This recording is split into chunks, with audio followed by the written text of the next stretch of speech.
Hoje em dia tem se falado muito na nossa sociedade sobre a ineficiência já passou o tempo da igreja. Mas os irmãos conseguiram perceber em tão pouco tempo aqui o quanto a igreja está envolvida em cada parte, em cada instância da sociedade. Nós vimos aqui o anúncio pelo Ministério Infantil do novo berçário.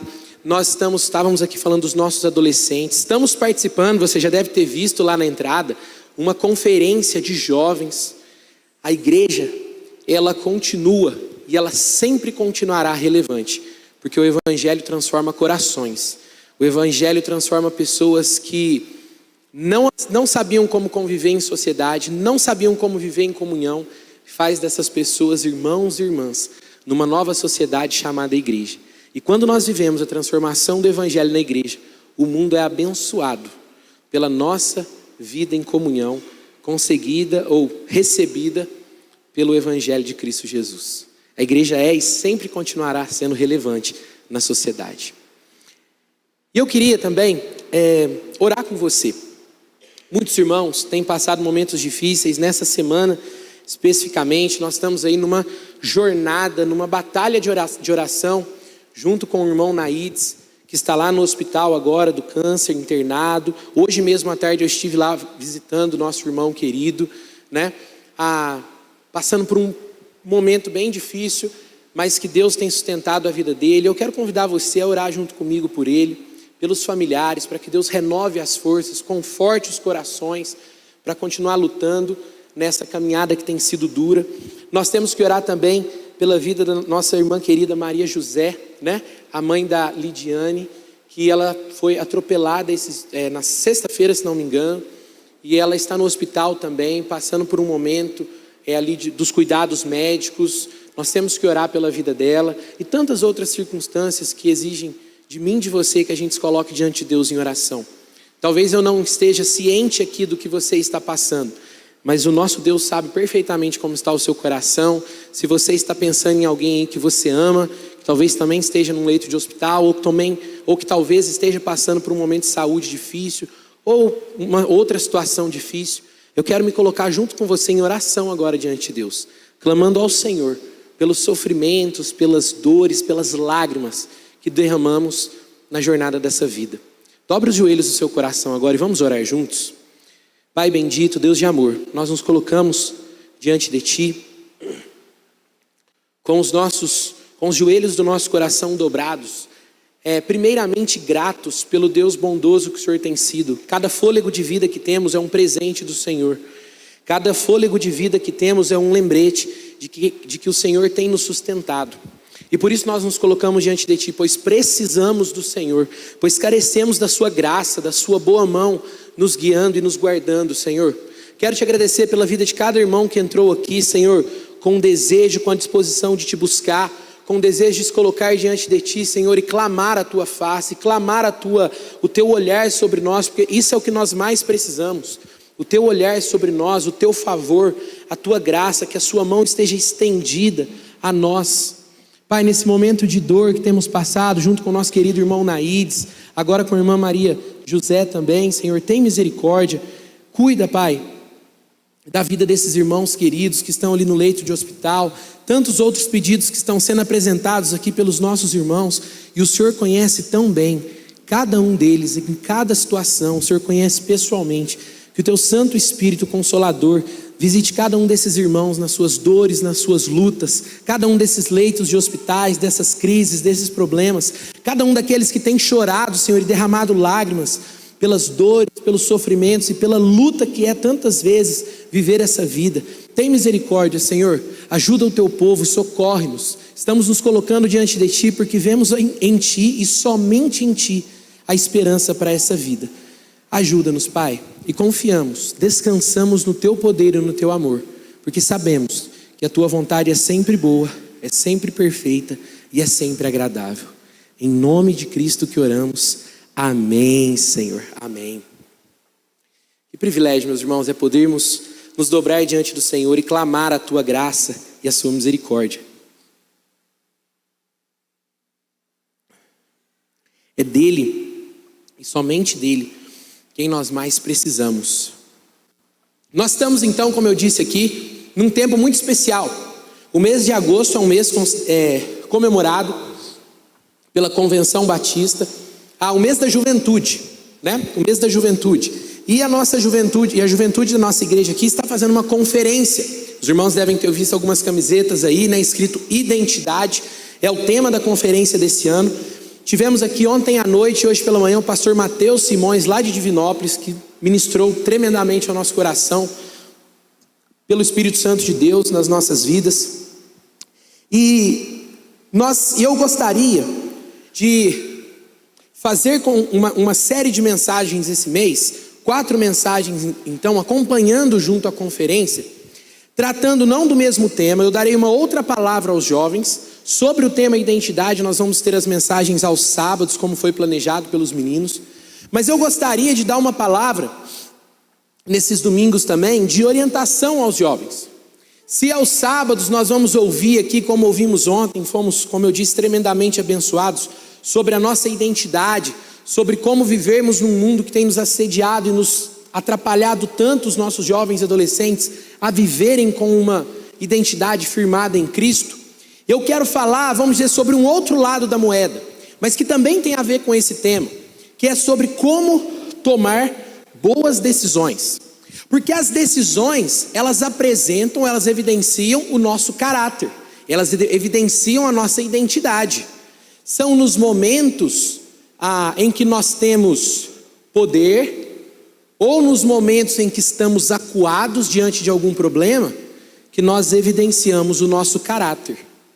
São nos momentos em que, para usar duas analogias da palavra, duas histórias da palavra de Deus como analogia, como ilustração, é quando estamos como José, sendo assediados pela esposa de Potifar, que o nosso caráter e temor do Senhor é evidenciado, e José então foge da esposa de Potifar, e ele consegue fugir do problema, a ponto de ter as suas roupas rasgadas, porque ela o segurava. Ou o nosso caráter também é evidenciado, como no caso de Davi, quando viu Batseba da sacada do seu palácio tomando banho, e ele manda um dos seus servos buscá-la. Um foge por causa do seu caráter, o outro vai ao encontro, o outro manda buscar, porque aquilo também estava revelando o seu coração. Então, falar sobre identidade é também nós falarmos sobre a forma como nós tomamos decisões. E não se engane, se tem uma geração que a cada dia tem decisões difíceis para serem tomadas, é essa decisão que está vindo agora. Essa geração que está vindo agora, melhor dizendo. Essa geração, ela é assediada por um mundo cada vez mais plural. Por que isso, um mundo plural? É um mundo que tem infinitas possibilidades e infinitas áreas, e a cada momento eles querem invadir mais a vida das pessoas e fazer com que eles tenham a infinita possibilidade de viver como eles quiserem, como eles acharem melhor. Como se isso não tivesse consequências, como isso fosse uma expressão da sua identidade, de se afirmar, de se autoafirmar, ou de se autoconhecer, não deixar que você tenha influências externas, então você apenas externa quem você é. Só que por trás desse discurso de autoafirmação, por trás desse discurso de identidade, o que está escondido na verdade é uma epidemia ou uma pandemia de pecadores que estão ali prontos a quererem revelar os seus pecados a todo momento, sem terem ninguém para dizer a eles assim, isso é errado. Porque se você diz para alguém hoje é errado, você é tudo. Você é preconceituoso, você é maldoso, você é religioso, você é qualquer coisa. Mas porque você disse a alguém, cuidado, esse não é o melhor caminho. Então nós vivemos num mundo em que tomar boas decisões é algo muito difícil. E eu quero falar com você nesses próximos domingos, através da vida de um homem que esteve em contextos muito difíceis de tomar decisões. Eu quero falar com você sobre a vida de um homem que teve inúmeras circunstâncias de decisões. Ele tinha imenso poder, ele tomou boas decisões, com certeza, e hoje nós vamos falar sobre uma delas, né? Para começar com o pé direito, brincando. Nós vamos falar sobre uma das suas boas decisões, mas ele também tomou más decisões, mesmo tendo tudo para tomar boas decisões. Então eu queria que você ficasse aqui comigo, porque nós vamos falar sobre a vida do rei Salomão. Nós vamos falar sobre a vida, sobre alguns episódios nos próximos domingos, sobre a vida do rei Salomão. Mas antes de eu pedir para você abrir a sua Bíblia, deixando mais claro com uma ilustração essa tendência do mundo a fazer com que a pessoa afirme quem ela é, a falar para o jovem, para o adolescente, seja quem você é, faça o que você quer, se afirme, se imponha. É o seu corpo, suas regras. Ao falar ao dar ao gritar no megafone que eles podem fazer aquilo que eles quiserem, o que eles estão dando vazão, ou o que eles estão na verdade direcionando os jovens, é para aquilo que mais pode destruí-los. Porque se tem uma coisa que a palavra de Deus mostra sobre mim, sobre você, é que nós somos como um carro desalinhado. Você que dirige sabe que um carro desalinhado, se você solta o volante dele, o que ele faz?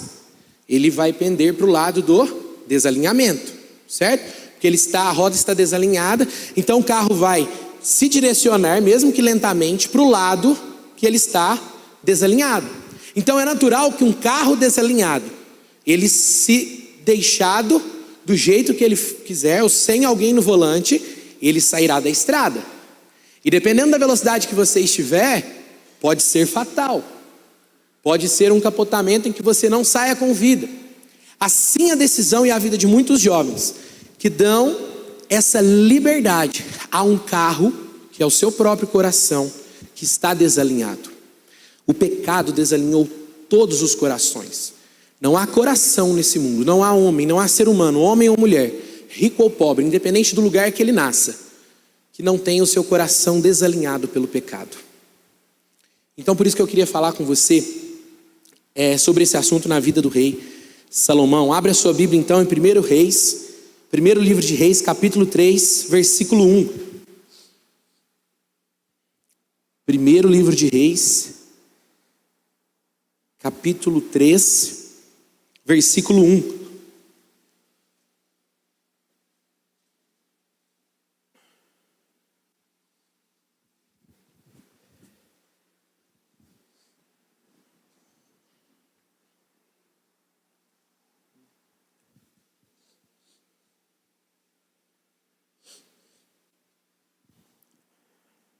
Primeiro Reis 3, versículo 1, diz assim, é uma história, então eu quero que você acompanhe a leitura aqui comigo e forme esse cenário na sua cabeça. Salomão fez um acordo com o faraó, rei do Egito, e se casou com uma das filhas dele. Trouxe-a para morar na cidade de Davi, até terminar a construção do palácio real, do templo do Senhor e do muro ao redor de Jerusalém. Nessa época, o povo de Israel oferecia sacrifícios nos altares das colinas de suas regiões, pois ainda não havia sido construído um templo em honra ao nome do Senhor.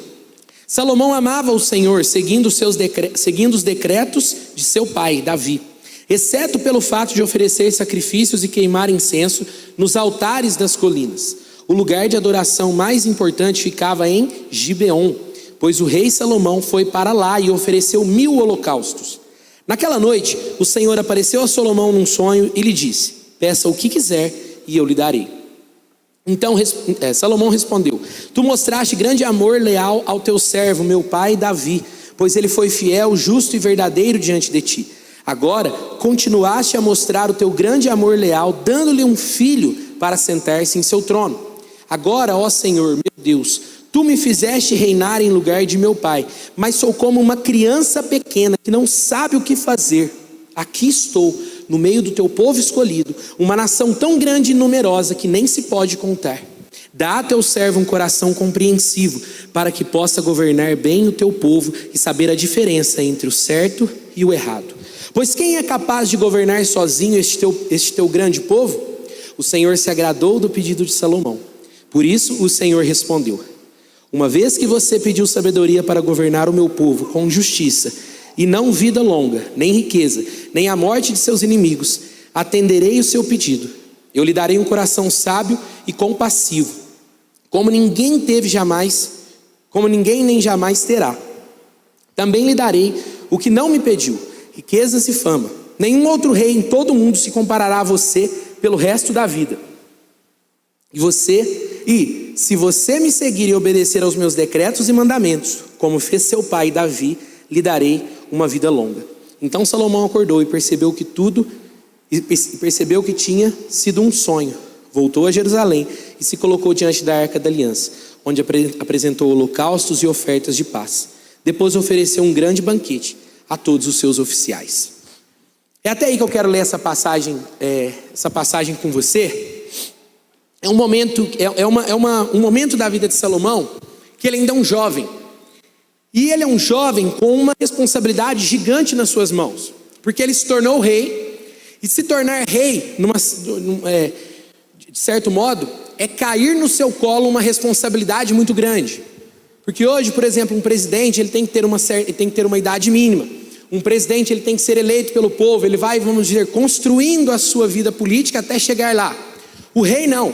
O rei ele passava de pai para filho. E Salomão, depois da morte de Davi, foi o rei escolhido. E quando seu pai Davi o deixou, Salomão assumiu o reino de Israel. O reino de Israel nesse momento não é qualquer reino. O reino de Israel nesse momento é uma superpotência mundial. Ele é a nação mais poderosa do Oriente Médio, mais poderosa até que o Egito nesse momento, mais poderosa que os assírios, mais poderosa que os babilônios.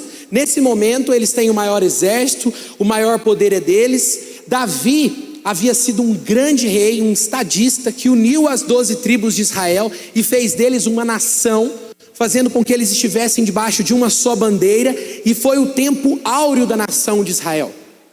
Então Salomão não só tem a grande responsabilidade de reinar sobre um reino que é a primeira potência do mundo, mas ele está sucedendo um rei que é até hoje considerado o maior líder da nação de Israel, o rei Davi. Então Salomão não está pegando a maré baixa, ele está pegando a maré alta. Ele está sucedendo alguém que era muito bom, que foi um grande rei, um homem do Senhor, um homem que o povo olhava e confiava e temia, no sentido de esse é o rei ungido de Deus. Então Salomão tem uma responsabilidade diante de si que é gigante. Mas não se esqueça, ele é um jovem, sem muita experiência de vida, sem muita bagagem para talvez discernir e tomar boas decisões. Mas ele é rei, ele não será, ele não está sendo preparado para, ele já é rei de Israel. Queria que você tentasse colocar um pouquinho na pele de Salomão aí, imaginasse a pressão que estaria sobre você se essa fosse a sua realidade. E esta era a realidade do jovem Salomão. E o contexto aqui ainda é um contexto um pouquinho mais complexo, porque Israel ele está situado num lugar, geograficamente falando, que é um ponto de ligação entre várias partes do Oriente Médio. Porque Israel ele está num lugar em que liga o Egito, liga ainda, né? Mas ligava o Egito, pensando no momento de Salomão. O Egito era uma superpotência ainda, não mais como nos tempos de Moisés, mas ainda era uma superpotência. E o Egito estava mais ao sul, a sudoeste ali de Israel, no mapa. E acima de Israel, norte, noroeste, nordeste, você tinha a Assíria, a Babilônia, a Grécia, também superpotências do mundo. Então nos períodos de paz, a nação de Israel era um lugar em que os povos transitavam, usavam as suas estradas e o seu território para passar alimentos, o comércio em geral circulava por aquela região. E nos tempos de guerra, os países usavam também as suas estradas para levar os seus exércitos, para levar os seus cavalos, os seus carros. Então, Salomão era o rei, era o líder de uma nação que era estratégica em todos os sentidos. E como líder, ele precisava saber articular isso muito bem. Ele precisava saber conduzir essa situação para que a nação não enfraquecesse, mas pelo contrário, continuasse forte. Isso tinha a ver com as alianças políticas que ele fazia, isso tinha a ver com a força do seu reinado, com a força do seu exército, como ele reinava internamente e como ele cuidava externamente das relações com os outros países. Então pense bem, vamos falar a verdade aqui, que bucha que Salomão arrumou para ele.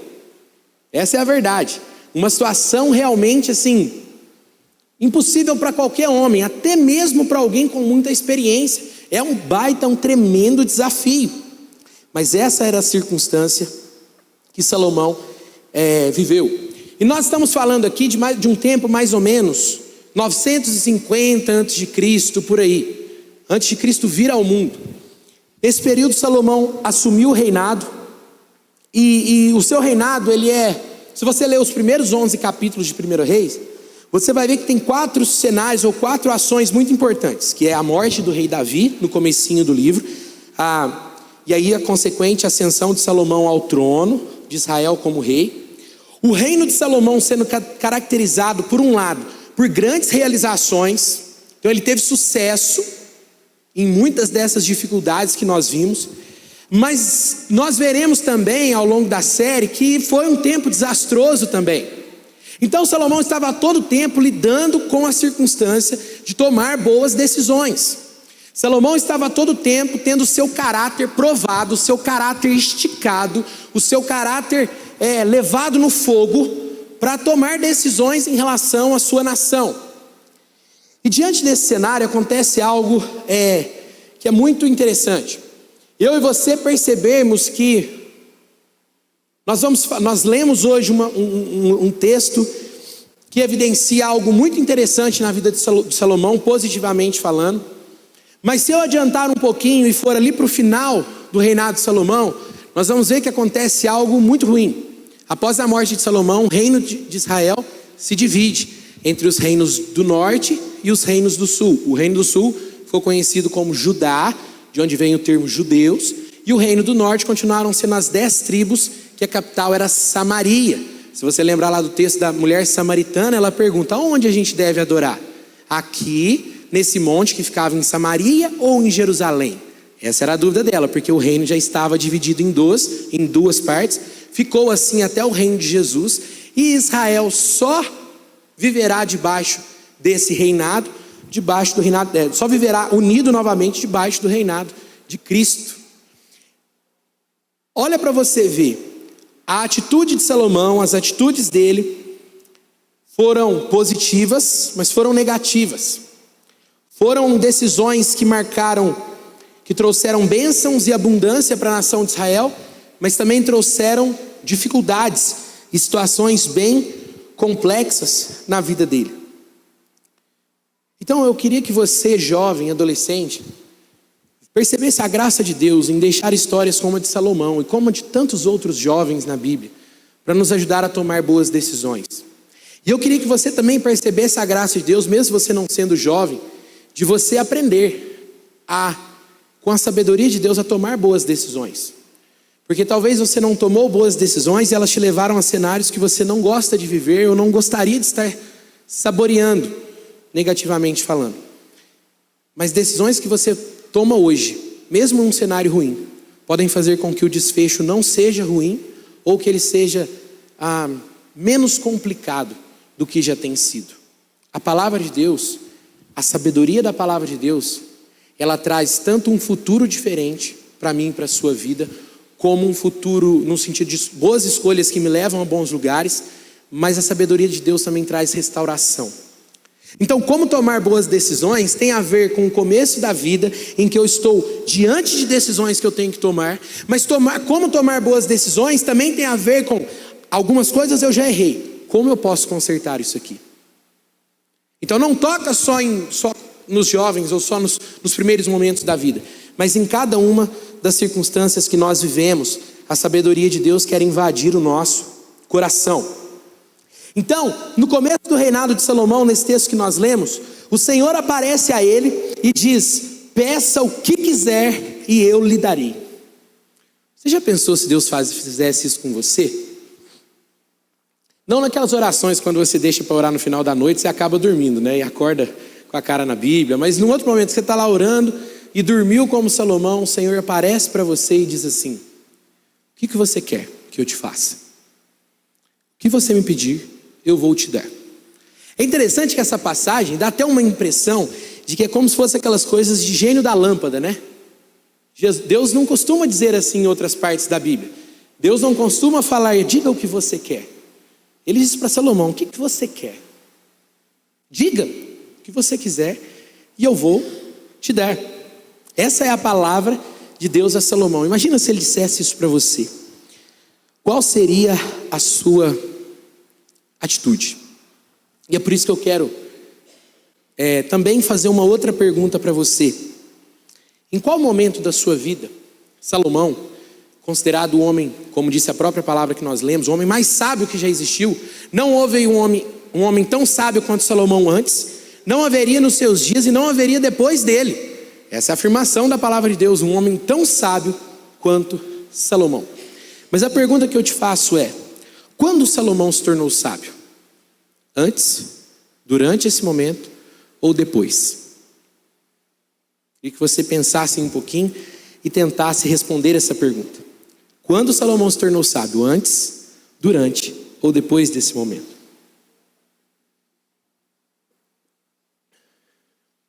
Confesso para os irmãos que antes de estudar esse texto eu pensava que tinha sido naquele momento. Porque o Senhor diz que deu o coração sábio a Salomão como nenhum outro.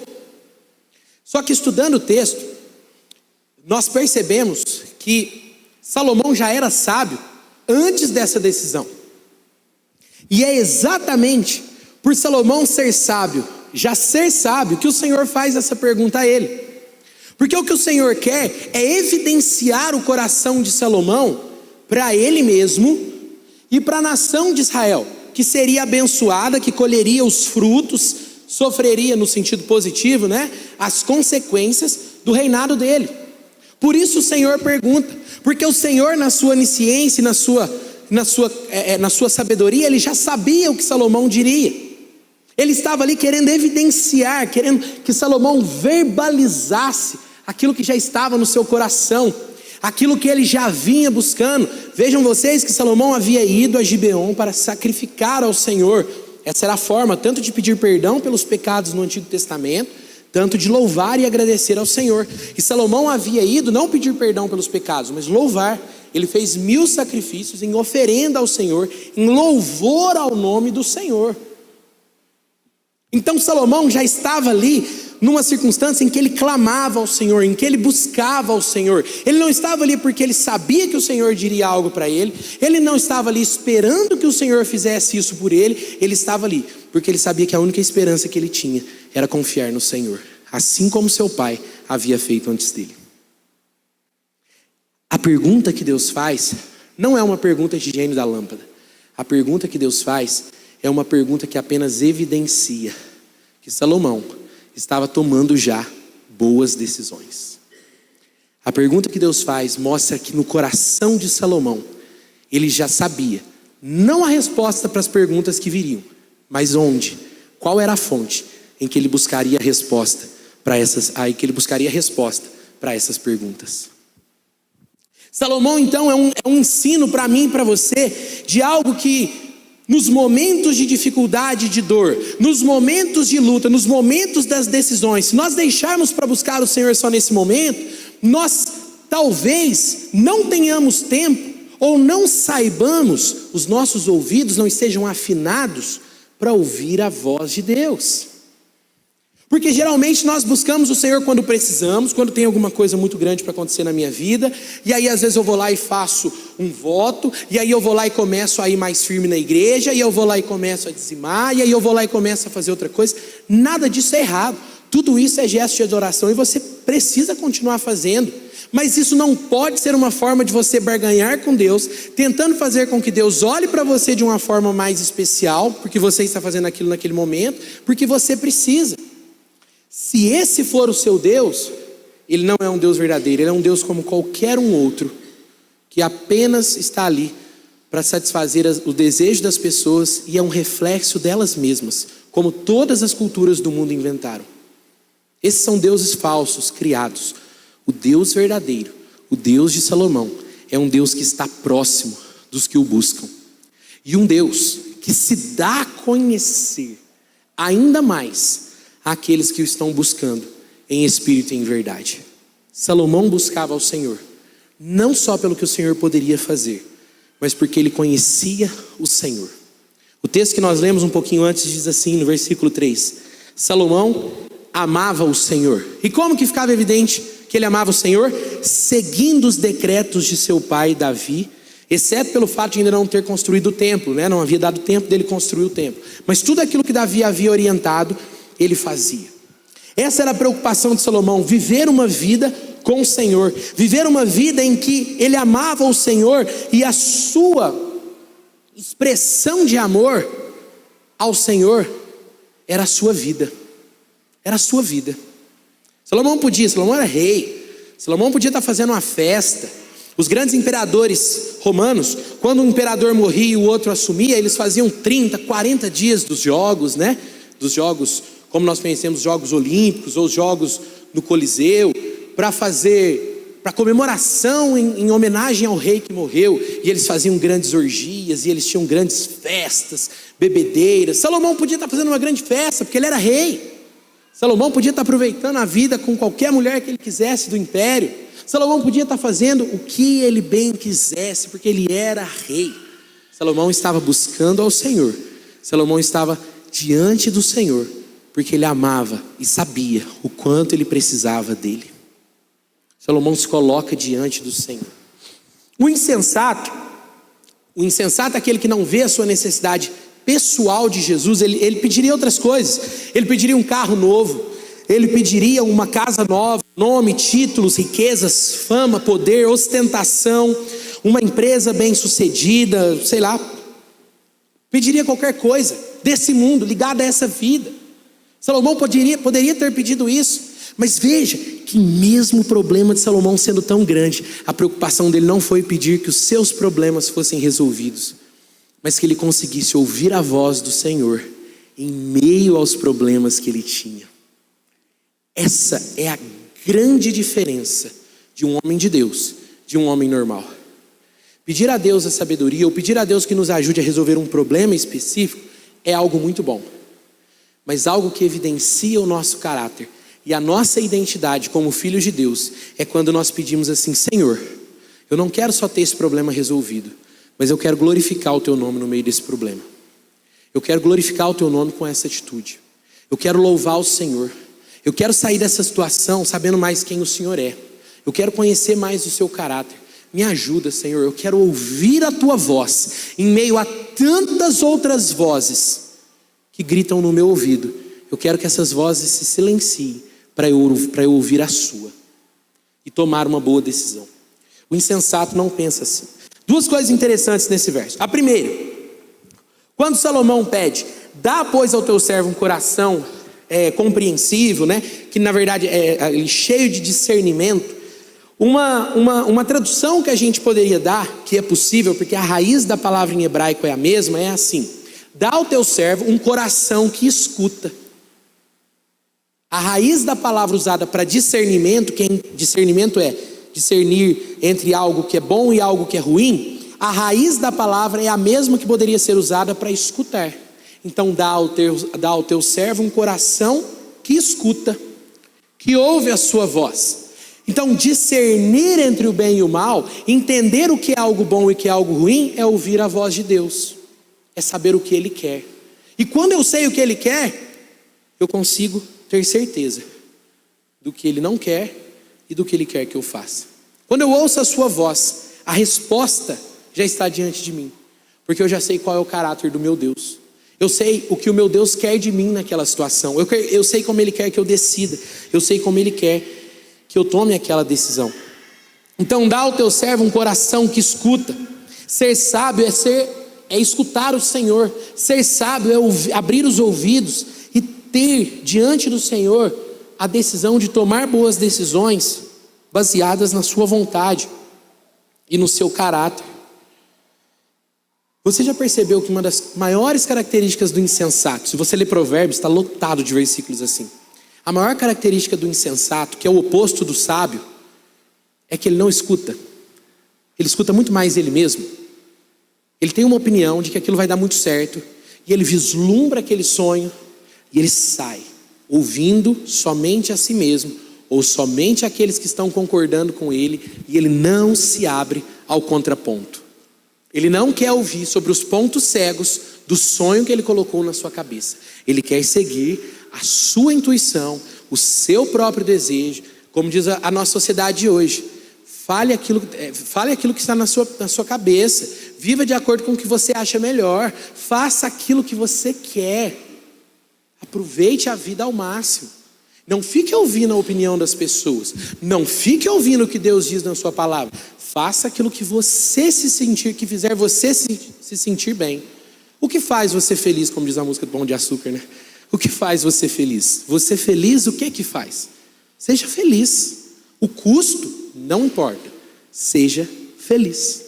Salomão está dizendo assim: Senhor, não me deixe querer ouvir o meu próprio coração e ser feliz segundo a minha vontade.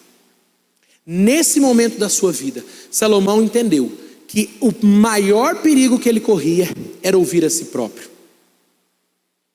Salomão disse: não me deixe ouvir a mim mesmo, não me deixe seguir as minhas próprias ideias, os meus próprios desejos.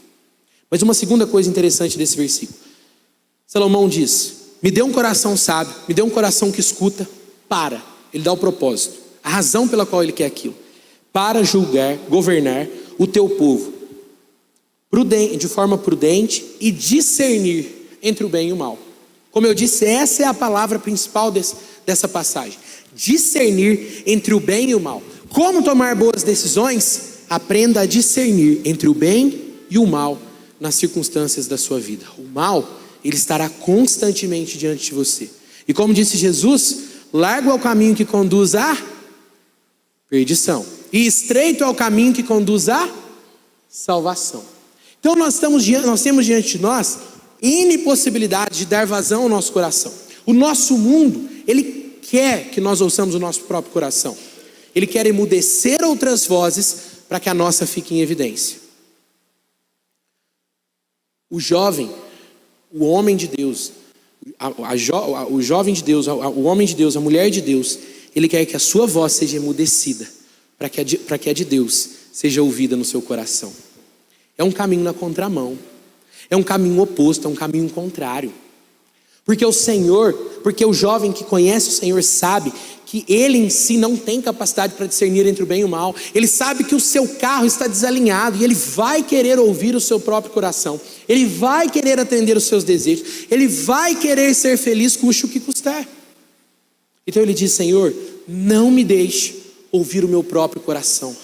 Me dê um coração que escuta, para que eu possa, na missão que eu tenho, com aquilo que o Senhor me chamou para fazer, no meio da minha igreja, no meio da minha cidade, como eu já disse várias vezes aqui, não existe erro de RH no céu. Se você está onde você está, é porque o Senhor Deus te colocou aqui, na família que você colocou, com todas as lutas, com todas as dificuldades. Mas se você ouvir a sua voz e pedir a Ele a capacidade de discernir entre o bem e o mal, de ouvir os seus conselhos, a sua sabedoria, você florescerá e será instrumento de transformação de Deus onde você estiver. Salomão não olhou para trás e disse assim: poxa, a sombra do meu pai é grande, hein? E era grande mesmo. Era grande mesmo. Era como se ele fosse um toquinho de gente diante de um gigante. Mas ele disse assim: para que eu possa fazer aquilo que Deus me chamou, que é discernir entre o bem e o mal em Israel, o que eu preciso fazer é olhar para o Senhor, não é olhar para o meu pai. Não é olhar para aquilo que ele já foi. Olhar para o meu pai no sentido das glórias dele, deixar com que as glórias de Davi fizessem com que ele ficasse com medo, nesse sentido. Eu tenho que olhar para o Deus a quem o meu pai serviu. Eu tenho que olhar para o Deus a quem o meu pai recorreu. E eu tenho que ter a mesma atitude que o meu pai, recorrer a esse Deus. Porque o mesmo Deus que ajudou o meu pai é o Deus que me ajudará. O mesmo Deus que fez aquilo que Ele queria através da vida do meu pai é o Deus que fará aquilo que Ele quiser através da minha vida. Num primeiro momento, Salomão busca a sabedoria de Deus. Num segundo momento, ele executa, ele exerce a sua sabedoria. Discernir entre o certo e o errado é algo muito difícil na minha e na sua vida. Você, jovem, sempre passará por momentos de decidir entre o bem e o mal. Se você ouvir alguém mais velho dizendo assim: que saudade quando eu não tinha que decidir tanta coisa, é porque chega um momento na sua vida, e é sempre crescente, em que as decisões se tornam maiores, mais sérias, mais pessoas envolvidas, e você simplesmente vai sentindo o peso das decisões da vida. E tudo isso não vem para nos esmagar, e tudo isso vem para nos mostrar que o que nós precisamos na nossa vida não é fugir das decisões, ou ter um gênio da lâmpada que nos ajudasse a resolver os problemas assim, mas é ter um Deus a quem nós conhecemos, que nos ajude a discernir o bem e o mal, que nós nos coloquemos diante dele e falemos assim: Senhor, nos ajude a ouvir a sua voz, nos dê um coração que escute. Senhor, eu errei até aqui, mas me ajude a ter um coração que te escuta e corrigir as minhas atitudes daqui para frente. Senhor, me ajude a mudar daqui para frente. Senhor, me ajude a converter as minhas atitudes, a converter o meu caminho, a mudar de direção. E Senhor, nesse desafio que eu tenho aqui para frente, independente do quão grande ele for, Senhor, que o Senhor me dê um coração capaz de te ouvir. Se você e eu nos colocarmos diante de Deus e pedirmos a Ele a mesma sabedoria, talvez você não ouça, é bem provável que você não ouça a voz dele audível dizendo: o que você quer de mim? Talvez porque eu e você não estejamos preparados para ouvir essa pergunta do Senhor. Mas talvez também porque essa passagem já seja suficiente para ensinar a mim e a você que Salomão passou o tempo dele. Salomão fez boas escolhas e fez más escolhas, mas o Deus de Salomão é o mesmo. O Deus de Salomão é aquele que concede sabedoria hoje a mim e a você. Jovem, busque o Senhor hoje, busque a Ele e peça a Ele que te dê um coração que escuta. Não peça que Deus manifeste o seu poder de forma sobrenatural, não peça que Ele faça aquilo que tudo na sua vida dê certo. Peça que você o ouça em todo e cada caminho da sua vida, e você verá a sabedoria de Deus te ajudando, você verá a sabedoria de Deus te livrando, você verá a sabedoria de Deus, para continuar a analogia do carro desalinhado, sendo como um guarda-reio na rodovia. Você já viu aquelas cerquinhas que tem ao lado da rodovia para você não ter perigo de sair da estrada? Talvez num lugar que tenha um barranco, alguma coisa assim. A palavra de Deus é como esse guarda-reio. A sabedoria de Deus será como esse guarda-reio na sua vida, que ajudará a não sair da estrada. Outras horas ela será como um GPS, que te levará ao lugar que você não sabe onde é ainda, mas que ela está te conduzindo e que ela te levará. O desafio da vida de Salomão, desse primeiro momento da vida de Salomão, é que você se coloque diante de Deus e diga assim: Senhor, me dê um coração que escuta, como evidência de um caráter, de uma identidade, que sabe que nós precisamos, acima de tudo, dele, de Deus. Salomão tinha uma certeza, eu não sei, muitas certezas, mas a principal era que ele precisava de Deus. Ele não sabia como ser rei, não sabia como responder as perguntas, não sabia como discernir entre o bem e o mal, mas ele sabia onde estava a fonte da sabedoria, que o ajudaria a discernir entre o bem e o mal. E eu quero orar com você agora, para que a gente recorra a essa fonte, beba dessa fonte de sabedoria, que é o nosso Deus. Meu Deus, Pai de amor, eu te louvo, eu te bendigo, pelo Deus presente que o Senhor é nas nossas vidas. Mesmo que nós vivamos num mundo tão tenebroso, mesmo que nós vivamos num mundo que, assim como eu, creio que muitos pais também, antes de pensar em ter um filho, passaram pelas suas cabeças: meu Deus, será que é certo eu colocar um filho num mundo tão cruel quanto esse? Será que é prudente? Será que é sábio eu trazer um filho a esse mundo tão maluco? Mas Senhor, aquilo que nos fortalece, aquilo que nos faz continuar, é porque sabemos que a Tua presença permanece conosco.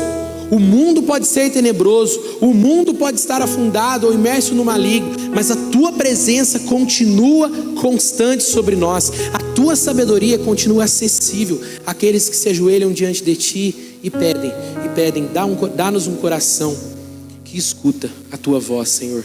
E nós estamos aqui, eu e esses jovens, Senhor, cheios de decisão pela frente, cheios de circunstâncias que nós não sabemos a resposta.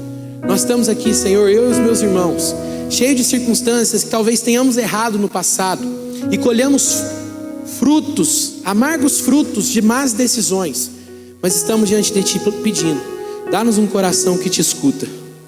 Seja em meio aos grandes desafios que se colocam diante de nós, seja em meio às tempestades que já estão batendo forte contra o nosso navio, ajuda-nos, Senhor, a ouvir a Tua voz. Ajuda-nos a pedir a tua sabedoria.